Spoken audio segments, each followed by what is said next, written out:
সিরাজের নাম কি? সিরাজের দুটো নাম, যে তাহলে শুনুন কি নাম। দ্বিতীয় নাম সুজাউল মুলক মির্জা মোহাম্মদ শাহকুলি খান নবাব সিরাজউদ্দৌলা হাইবাদ জং বাহাদুর। এটা হচ্ছে সিরাজের পুরো নাম। সিরাজ কথা হচ্ছে সন্ধ্যা প্রদীপ, রাষ্ট্রের চিরাগ। তাই আপাতত এখন যেটা দেখবেন এটাই 1756 আপ টু ডেট। এটা ছাড়া সিরাজের আর কোনো জায়গায় কোনো নিদর্শন নেই। তাই এটার নাম হচ্ছে সিরাজ মদিনা।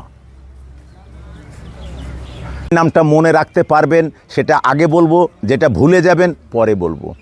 যে নামটা মনে রাখতে পারবেন নাম মনসুর আলী। এই মনসুর আলী আপনারা নামটা সবাই মনে রাখতে পারবেন। জায়গাটা দাঁড়িয়েছি, সিরাজকে এই মির্জাফরকে অতিক্রম করে সিরাজের জায়গায় দাঁড়ালাম। এটার নাম হচ্ছে সিরাজ মদিনা।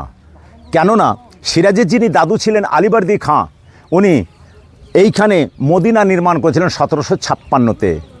এর ভেতরে আছে কি, কারবালা থেকে মক্কা থেকে মাটি আনা, যে মক্কা মদিনার মাটি এই ঘরের ভেতরে সিরাজের দাদু আলীবর্দী রেখে সিরাজের হাত ধরে 1756-তে নির্মাণ করালেন। নির্মাণ করার পর আলীবর্দী মারা গেলেন। আলীবর্দী মারা যাওয়ার পর আলীবর্দীর সিংহাসনে বসেছিলেন তার একমাত্র নাতি সিরাজউদ্দৌলা। যেহেতু মেয়ে ছিল, 3টে মেয়ে ছিল, ছেলে ছিল না, তাই মেয়ের ছেলে নাতি বংশে বাতি দেবে। তাই এটা সিরাজের দাদু আলীবর্দী সিরাজের হাত ধরে সর্বপ্রথম 1756-তে নির্মাণ করালেন। তাহলে সিরাজের মদিনা 1756 তৈরি, হাজারদুয়ারি 1829-এর তৈরি, বারা ইমাম 1847।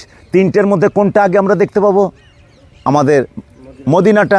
তাহলে সিরাজ যখন এটা তৈরি করেছিলেন মদিনা 1756-তে, তখন হাজারদুয়ারি বারা ইমাম কোনোটাই ছিল না। অতএব যা দেখছি মির্জাফরের বংশধরকে, সিরাজের নয়।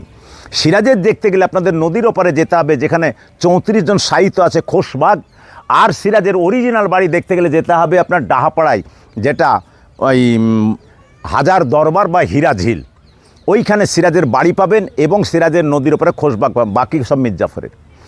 এবার আসি, সিরাজউদ্দৌলার বাবার নাম জৈনুদ্দিন খান, মায়ের নাম আমিনা বেগম, ওয়াইফের নাম লুৎফুন্নেসা, ডটারের নাম উম্মে জহুরের নেশা। সবই তো হলো।